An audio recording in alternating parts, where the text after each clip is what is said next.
Welcome to the Politics Guys. I'm Michael Baranowski, a political scientist at Northern Kentucky University.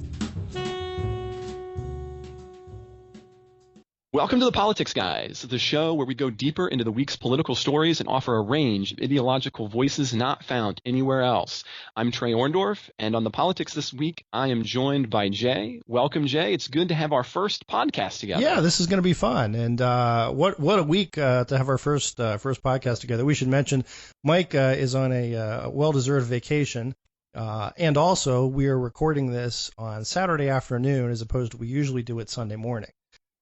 So that's just if something monumental happens late Saturday afternoon or Saturday night and we don't talk about it, it's not because we ignored it. It's because we were ahead of the game this time, and we thought there were enough things that already happened this week that we didn't need to wait for any more. Yeah, just a few. So with that, I mean, I think the biggest piece obviously is we had a lot of voting going on, Trey, and if you want to do the lead off on that, talking about what was voted on and who voted. Yeah, so the Republicans have been trying for a while now to push back on the Affordable Health Care Act, right? I mean, that's been their modus operandi. Yeah, and so this week we've kind of have everything coming to a head in the Senate, and it culminates late on Thursday night as we move into Friday morning when McCain and two other Republican senators from Alaska and from Maine are going to join Democrats and kill what's called the so-called skinny healthcare bill. The skinny bill is more or less a straight repeal of the Affordable Health Care Act, more or less. And this is a result of having a number of other bills that were getting shot down either from the right side of the party, who didn't think that the bills were going far enough or were keeping too much of the Affordable Health Care Act in place, and then getting shot down from more left-leaning members of the Senate and the Republican side. And so McConnell thought that this was going to be the bill to pull things together. But instead, McCain is going to kind of come in after he was vilified and vote it down. And so what's really interesting is McCain is going to argue that they have to do what Democrats didn't do when they passed the Affordable Health Care Act. That's regular bipartisanship. Yeah. Regular order, the normal committee process. Yeah. So McCain, he began as the villain of the left a few days ago when he voted to allow debate on the bill to move forward, and now he's become the hero of the left. And so here we are with some really interesting questions, Jay. And so what do you think about what's happening? Well, I think it is fascinating. First of all, there's the strategic idea of do you have to take a vote in the first place? And, typically, I don't know if the public realizes this, but I'm sure that most of the public, most of the time, a piece of legislation is not brought to a vote unless the votes are there. It's exceedingly rare where you have something where you don't have the votes or it will fail. And sometimes the exceptions are you put something out there that you don't have the votes because you want everybody on the record. So at least those Republicans who ran on repeal and replace can go back to their districts and at least sort of have the fig leaf to say, hey, I did my best. I voted the way you wanted me to. So they fend off a primary challenge. Probably. It's not a guarantee. Like I said, it's sort of a fig leaf. And at the same time, other folks are forced to, namely Democrats, are forced to put the money where their mouth is and have a no vote. To the extent when Obamacare problems continue, they'll be on the hook for them. Again, theoretically, now that's the plan, and I think McConnell took sort of a calculated risk in bringing this to a vote. I think it was still the right call. I mean, I don't know what do you think, Trey, as far as being strategically the right call of having these votes? Well, you're absolutely right. It's weird to have a vote where something happens, if you will. As a matter of fact, it's one of the things that my students are continually disappointed in, right? Because they're always kind of waiting for that showdown moment. Right, usually you think there's votes and people, but no, it usually doesn't happen like that. It's all kind of kabuki theater and it's all pre-planned. But Right, because as you noted, you don't want to bring things that are going to fail unless you are doing it for some kind of political reason, some kind of staking your name out there. I think one of the interesting things here, though, is I think there was a little bit of surprise.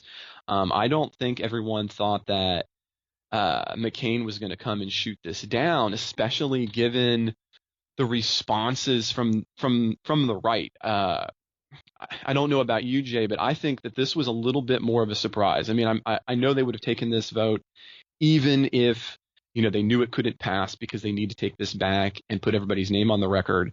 But I really think that the skinny bill was the bill that McConnell thought that he could finagle through. And that's what he's good at. I mean, he's always been. And the skinny bill would have been sort of another fig leaf for a lot of Senate Republicans to say, hey, at least we did something. And I should point out what the skinny bill entailed really just focused on that. Eliminating the exchange portion of Obamacare, eliminating the mandate, the individual mandate. It would not have had the big, the sweeping, Medicaid rollback, which was really to most conservatives the bigger prize in this whole thing. So it really had kind of the excitement of kind of like a broken play in football, or like a fumble and just kind of the balls every flea flicker and who knows what's going to happen. So it was some sort of high drama that we don't see. But before we talk about the extra drama, let me say something that after all this week's drama, what I think everyone needs is a good night's sleep. And that's why we're happy to give a shout out to our sponsor, Brooklyn. And you spend about a third of your life in bed, and you often don't think of the quality of that environment that you spend so much time in. And buying great sheets is a great way to give yourself sort of an upgrade. And it's one of these things that's sort of a grown up kind of thing to do. You know what I mean? You don't think about that usually, but now that it's sort of you've made it, you start thinking about those kind of things. And Brooklyn is a great product because it gives you the quality luxury sheets and bedding, but it's really accessible to everyone, even if you haven't quite made it yet. I know we have a lot of younger listeners, and again, this is a great way to upgrade your life. I got Brooklyn sheets, and I love them. That was founded in April 2004 by a husband and wife team, Vicky and Rich Fulop, on the philosophy that people deserve simple, beautiful home essentials without the luxury price. And that's exactly what you get. As you might imagine, I'm sort of a traditionalist. I have the sort of traditional high thread cotton sheets, but they're great, super comfortable. Also got a great comforter cover. Again, that's very classic and really, really beautiful. So my wife loves them. I love them. This is luxury bedding at non-luxury prices, and you really have to try these sheets today. So, Trey, I know you don't have them yet, but you will, because I absolutely love my Brooklyn sheets. Try these sheets, and I know you'll love them too. And Brooklyn also has an exclusive offer for Politics Guys listeners. You get $20 off and free shipping when you use the promo code TPG at brooklinen.com. So, in fact, Brooklyn is so confident that you'll love your new sheets that they offer a risk-free 60-night satisfaction guarantee and a lifetime warranty on all of their sheets and comforters. So there's no reason not to give these sheets a try. The only way to get the $20 off and free shipping is to use the promo code TPG at brooklinen.com. That's Brooklinen, BROOKLINEN.com, promo code TPG. Brooklinen, these are the best sheets ever. But back to our discussion. To the story where they're not getting enough good sleep on any kind of sheets. Yes. Republicans in the Senate, because we were mentioning that there's this problem is that McCain wanted things to go through the normal process, and he was worried specifically that the House was going to take up the skinny bill specifically. And so one of the things that might be worth for our listeners to kind of have a feel on is there's two different ways that a bill can make it through Congress, right? So one way, which used to be the more normal way, is that bills would move to what's called a conference committee. Right. And that's a committee composed of members from both chambers, and they kind of iron out the differences on a bill, and they can actually get some vastly different things. And that's what McConnell kind of thought might happen. That's what McCain demanded had to happen. And as a matter of fact, what the House was signaling they would do but the Senate was worried about this. So what do you think about this in terms of this kind of process, and what does it mean, as Republicans are moving forward on the agenda? Because for me, what I see is this is kind of the implosion of the ability to get anything done this year. Yeah, I have to say I'm very disappointed in how it turned out, and I don't know, I mean, how much you can ascribe to this. I mean, McCain made a great speech about bipartisanship and regular order and reviewing the bills and going through committees and all that sort of thing. But, it strikes me as a little disingenuous. He had a tough, for him at least, election campaign. There was a time when people thought he was going to actually be in trouble. And he campaigned very vigorously on, I'm the guy who, in his own campaign words, was leading the charge to repeal Obamacare. And here he had the chance to do something about it and really chose not to. There are the theories, is this John McCain maybe being a prima donna? Is this just a sharp stick in the eye to Donald Trump? That sort of thing. I hope not. But I have to say, I mean, I much would have rather seen something happen, even the skinny bill get done, than not. And Trey, we kind of come from the same philosophical background on a lot of these things. So I said we would try to put in what Mike might say too, but. Well, and I mean, I think from that kind of point of view, I think if you're a Democrat, you're going to be happy to see this in the short term, but I think the longer term question is the ability to make meaningful change. Yeah. Well, my thought, the big issue that if you're a Democrat, I think you're happy in the short term because listen, this is an embarrassment to the Republicans. They can't govern. Their big campaign promise is broken. A lot of these folks may face in the Senate primary challenges, which means spending more money. It means a lot of times having less enthusiasm for Republican candidates in what is a typically midterm election of a Republican president. Typically, the party in power loses seats. All those things, if you're a Democrat, you ought to be happy about. And besides which, the policy that they support remains the law of the land. But I think something to be less happy about if you're a Democrat or a Republican, or really, I shouldn't say anyone, but what troubles me is this is a very much a loss for what would have been called the Republican establishment. And I think more people, voters, are going to look at this and say, yeah, I can't trust the traditional Republicans to do what I want to do, and I am going to just vote for these outsider populist type candidates, which is the wave that Trump rode to the nomination. So I think, to me, that's a little troubling. Is it may breed long term more Trumps. Yeah, and it's fascinating because in some ways, it's Trump who sets up this kind of showdown with the way that he's been attacking within his own. Well, I mean, and that's a fascinating question to try to decide, is it within his own party? I mean, we'll say within his own party because that's what's behind his name. Yeah. But and that, and I think you're absolutely right about that, Jay. And I don't know where you go from here because, I mean, so even if we take kind of McCain's, his beautiful argument for bipartisanship, the problem becomes is that, well, this wasn't done bipartisanly in the first place, right?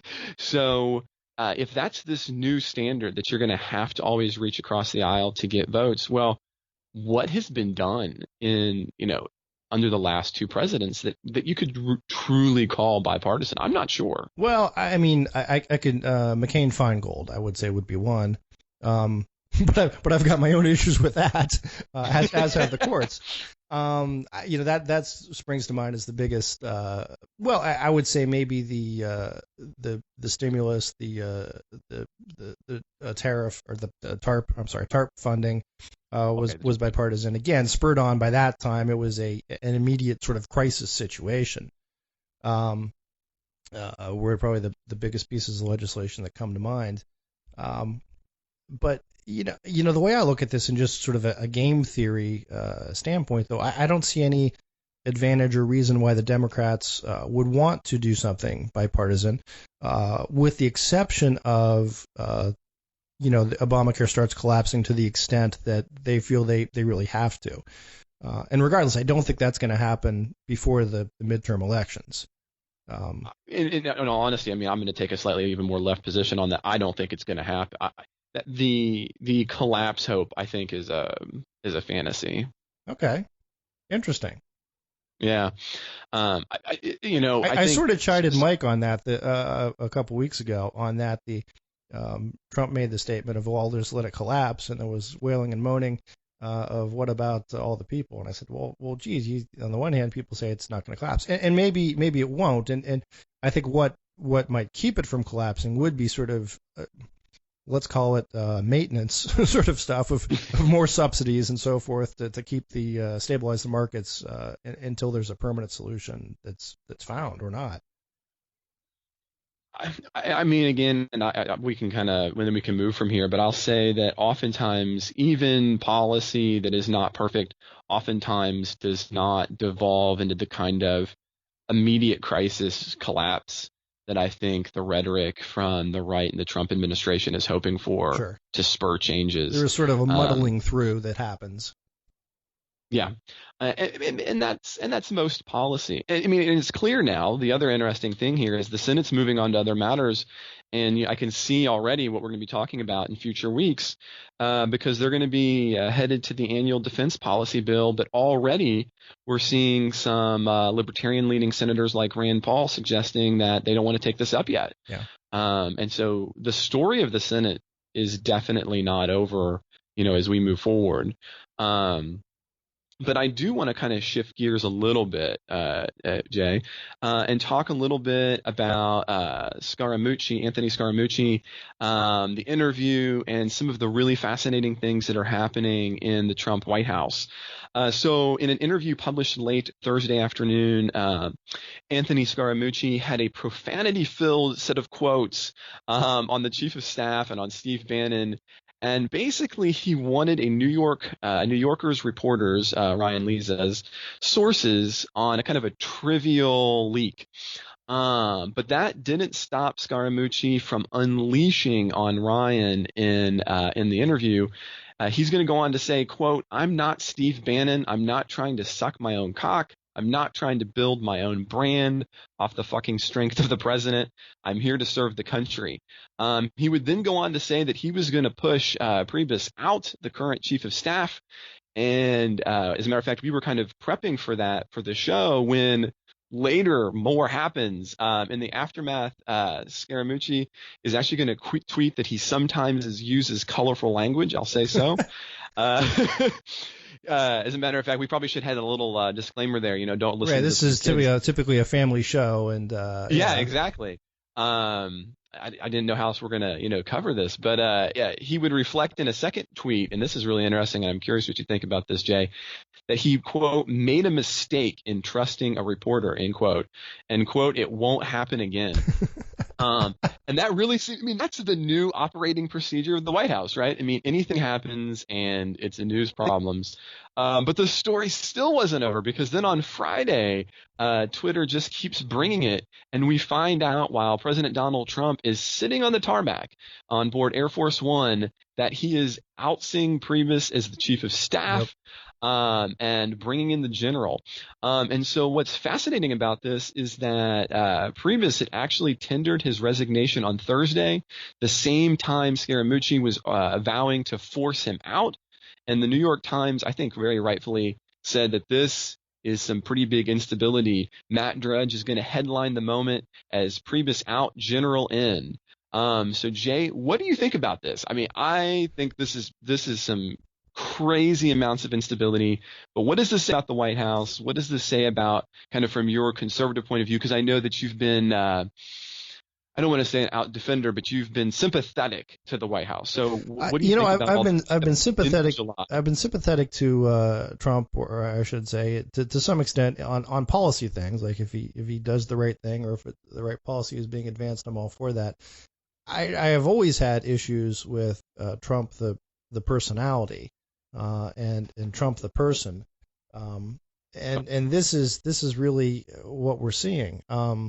This guy, this is a train wreck, and I think this is what so many Republicans feared. There was always this hope that somewhere there's this, the pivot to normalcy. So we called it. That once he got in office, he would grow and he would act sort of more mature. And then there was the second theme of, well, it's a team of rivals like Lincoln put in, and he's going to have, conflict, but he'll manage it, and you get the better result then. But in this case, what you've got is just a train wreck. And it's troubling.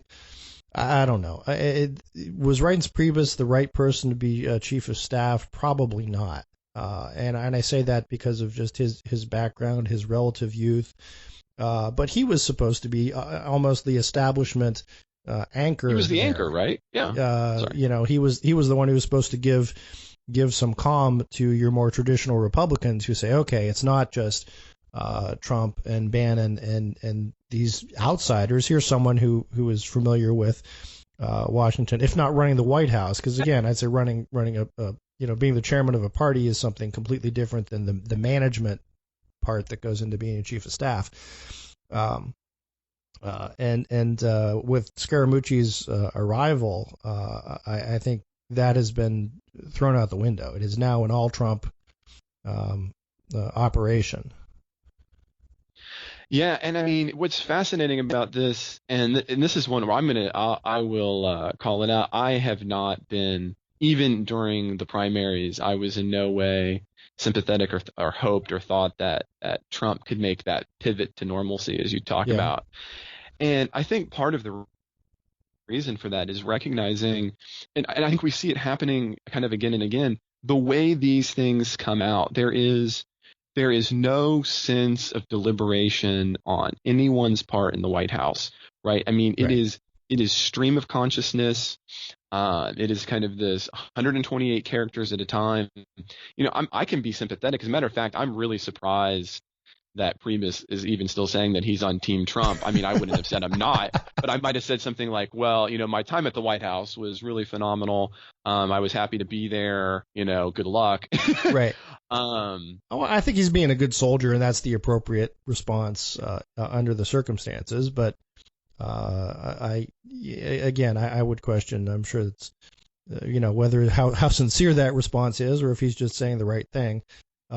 Which I point out again, that's something that, again, your traditional someone who's been in the system tends to say the right thing, as opposed to the Trump crowd, which, again, you have your director of communications launch into a profanity laced attack, and again, I'm riffing a little here, but a profanity-laced attack not on Kim Jong-un or not on the Democrats or Chuck Schumer or someone like that, but on your own team. I mean, that's the thing that's again just mind-boggling. So, well, and do you think this? I mean, it's interesting because Scaramucci in some ways seems that he might be maybe the perfect communication guy for Trump, because he seems to kind of be living in that same kind of universe, right? Right off the bat, he says, hey, look, I'm going to delete everything I've ever said before because I'm a Trump guy now, which led to a lot of interesting, because just a heads up to, I tell students this all the time, just because you delete what you're putting on social media does not get rid of it. Right. That's just the way it is. But this is going to be interesting too. But before we kind of talk a little bit more about Scaramucci, we might want to mention another one of our sponsors, and that's Casper. Yes. So Casper, as a matter of fact, Michael has a Casper mattress, does he not? He does. I thought, but yes, and he swears by it. Casper is a sleep brand that has created really the perfect mattress sold directly to customers, and that eliminates the hassle and the commission-driven inflated prices. Because again, mattress shopping it's really one of those things. It's just it's not a comfortable thing to do. It's it seems to take longer than it needs to. Have somebody watch you. Yeah.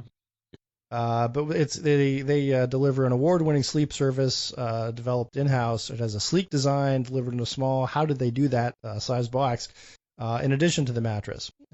Casper also offers adaptive pillow and soft breathable sheets.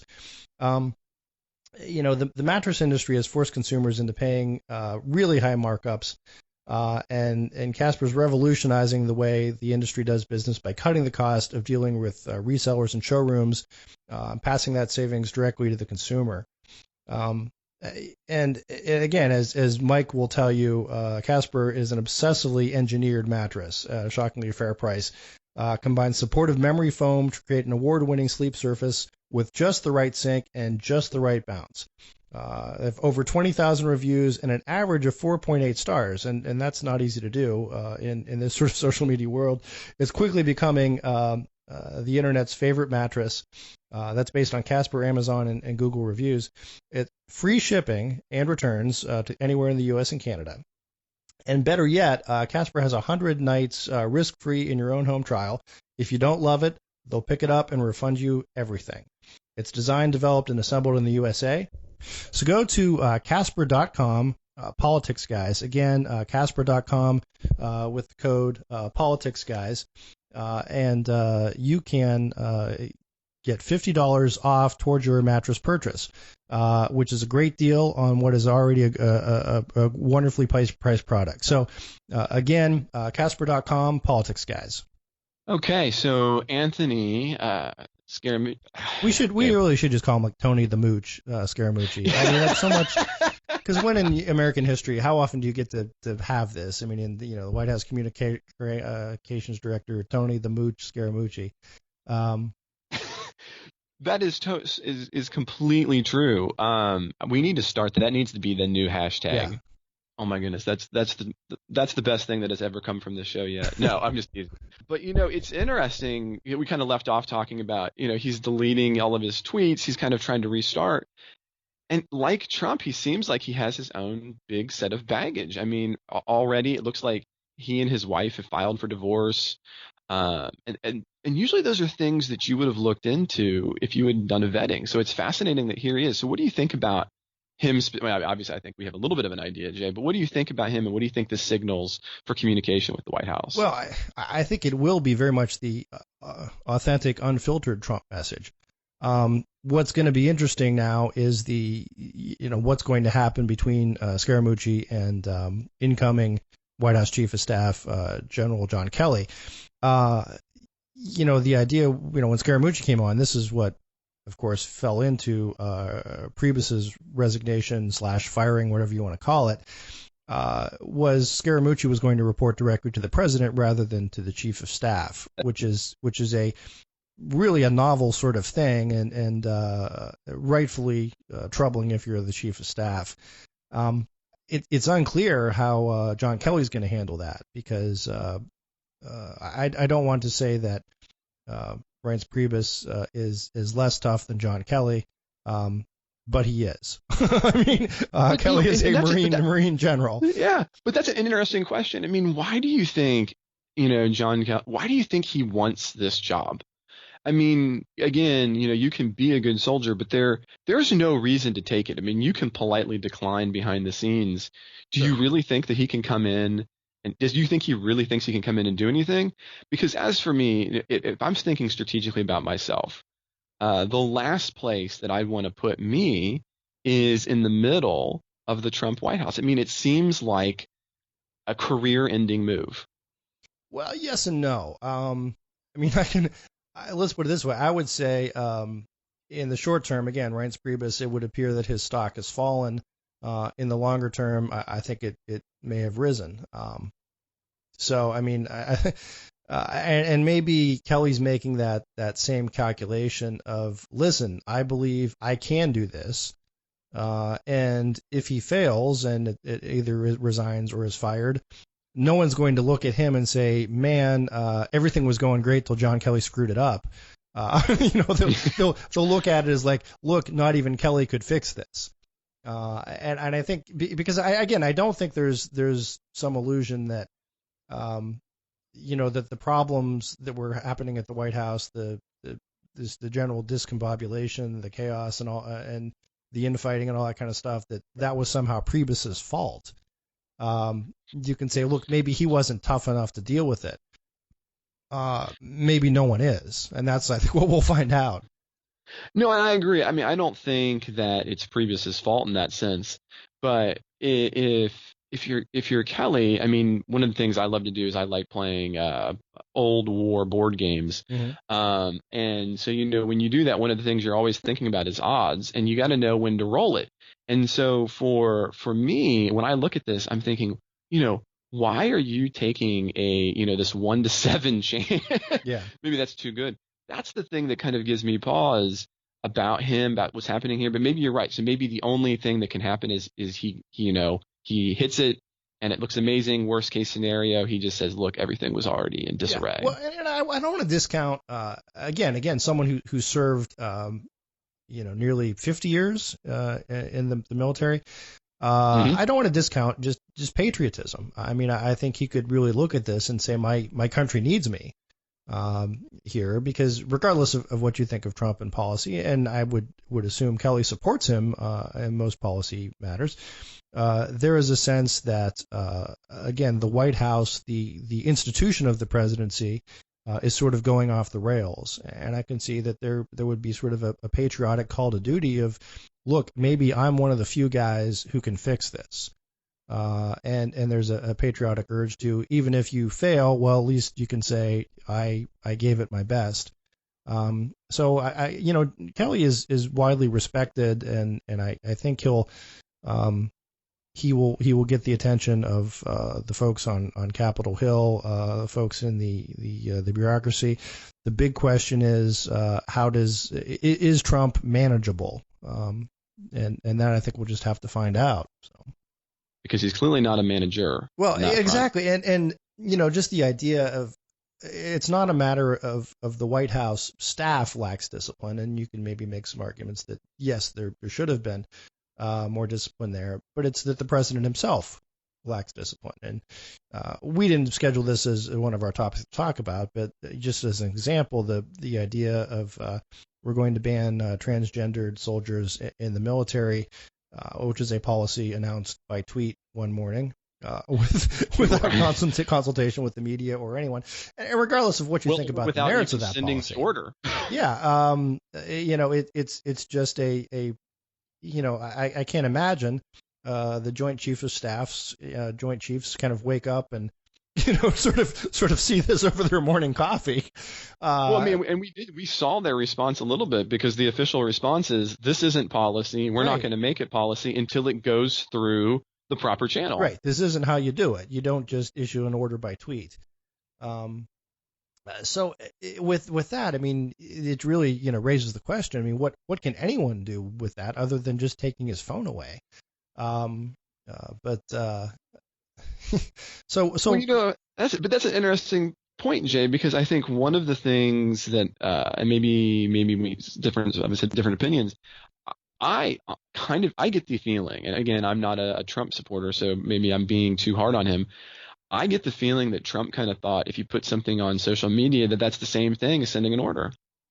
Yeah, I don't know. I mean, to me, it would be hard to believe that he would be that naive. But maybe he is. I just don't know. And again, these are some questions we might hit on in our bonus show later on today. We got some fun bonus things coming up. But yeah. But what we should kind of move to as we kind of come to our last story today, the Senate this week actually passed a Russian sanctions bill. Right. So you were looking for bipartisanship. There you go. There we go. Yeah. Well, that's true. That's true. As a matter of fact, that did cross aisles for their meddling in the 2016 elections. Good point. So the White House has signaled that it will sign the bill. That hasn't happened yet. Although earlier in the week, it was still kind of debating the question, because there's lots of questions about how they want to handle Russia. Sure. And the Russians have said they're withdrawing a number of diplomatic personnel from the U.S. in retaliation, and sort of preemptory retaliation for the president signing. And more than that, as a matter of fact, they've also already seized 2 American diplomatic properties and ordered that the U.S. Embassy reduce its staff. And this is all going to happen by September. Yeah. So they were not wasting any time on this front. The Russian Foreign Ministry said in a statement that, quote, "This yet again attests to the extreme aggressiveness of the United States when it comes to international affairs," end quote. So what do you think about this, Jay? Because there's two sides to this story, in my opinion. We got the international, I think kind of the more, I don't want to say the real political question, but I think the more pressing political international question about Russian relations in the world. But we also have this continuing ongoing domestic story because as long as Russia is in the news, that's kind of bad news for Trump no matter what, because of what's happened in the 2016 election and kind of his position. Yes and no. I think to some extent this plays a little bit to Trump's favor in that, look, if Vladimir Putin was seeking to get an advantage from a Trump presidency or some sort of pro-Russian policies out of a Trump presidency, that's not working out so great so far. So I think you're right. Just the mention of the word Russia probably hurts Trump. But it makes those charges a little bit tougher to stick. Oh, he colluded for what? Well, then we stuck it to Russia, and I don't know. But I mean, doesn't in some ways this feel like it's the Senate forcing Trump's hand? I mean, this isn't as if Trump has been pushing for sanction on Russia. I mean, really, this is kind of Trump maybe begrudgingly signing this bill. And Mike and I had talked a couple months back. There's the thing of, is this, an example of the legislature, this type of thing, the legislature getting too involved in foreign policy, which is traditionally the realm of the executive. And I don't know. I don't think so. And I'm sort of an old Cold Warrior sort of guy. So I'm always okay with sanctioning the Russians. Again, I grew up in sort of a different era than you did, but Mike and I certainly remember when there was real palpable fear that not just the Russians were going to interfere in our elections, but they would incinerate our entire country. So no, I'm always I think sanctions are fine, and it's one of these sanctions leads to further discussion down the road. And I think, of course, the Russians are going to make their noises and rattle their sabers, and you do the diplomatic tit for tat. But no, I think it's a strong message to send, and I think it's the right message to send. And I anticipate that Trump will sign the legislation. Yeah, it would be suicidal. I should take that back. I think you're probably closer to it. Yeah, it's not just will he likely sign it. It would be suicidal not to sign it given the climate. Well, yeah, because I mean, at that point, it would be nearly impossible to combat any charges that you weren't colluding, because at that point, what you're basically saying is, look, I had nothing to do with this except for the fact that I'm not going to sign. Right, and the Congress of you're controlled by your party passed this on to you, and you didn't do it. So yeah, I think you will, and then there's going to be talk later as far as ironing out some of that, but this is just another thing, and that Trump has sort of pulled us into and really removes his effectiveness, because now it's sort of you can't have that give a little bit with the Russians. He's sort of forced, and Congress has been forced into a more I think bellicose maybe is overstating it, but more adversarial posture towards Russia. And again, I'm someone who supports adversarial postures towards Russia, but I also support having the widest range of options open to our government in dealing with them. Well, I think it's clear that Russia, it is attempting to set up an adversarial relation. I mean, you talk about that kind of that Cold War era mindset. And I mean, in many ways, all that I can kind of deduce about the Putin philosophy, because again, when you're talking about Russia, you're talking about Putin, is that he is setting this up purposefully, right? I mean, yeah, you don't poke at somebody and broadcast that you poked at that person unless you're hoping, to get that guy angry at you. Sure. And I think that's kind of what's happening here. And so it gives Putin strength domestically. Precisely. Being able to point to a large foreign adversary who he will play up to be encroaching on their territory. And again, if you're the Russians, there is a sense, and if you step outside of the the sort of the box we live in, the sense that the West has, in the last decade, 2 decades, encroached upon what had been typically Russia or Russian lands, part of the USSR and so forth, or into the Russian sphere of influence. And Putin has made no bones about his goal was to sort of recreate that sphere of influence. Yeah, as a matter of fact, it's interesting because it wasn't that many election cycles ago that it was Mitt Romney who was arguing that the thing we need to be thinking about is Russia. And I'll admit, I was one of the people who laughed along with everybody else and said, nah. But as we move forward, I was damn right. Go tell him, Mitt. But, yeah, I've got to give. It's not often that I'm going to give Mitt Romney credit for much, but I've got to give him credit for that one. He was precisely right about that situation, and I think this is going to be something that we'll talk about. And it continues to be an international situation that transcends just the Trump era, although I think it's particularly acute during the Trump era because of what happened during the 2016 election. Yeah. Well, Jay, I think that maybe we should talk a little bit about what we're reading. I know that both of us are kind of at weird points during the year, right? So as a professor, I'm kind of on vacation, and so I'm actually not at home right now, so I'm running off all over the world with children all over the country. Trust me, you don't want to be in the car that long. Well, I'll go first then. I'll go first, and I will. Guys, okay, please. Yeah, usually when Mike and I do the what we're reading, we try to come up with something that is sort of bigger view, longer view than just the news of the day. But there was sort of so much going on that there wasn't that much out there, I don't think, this week, just because there was so much news happening.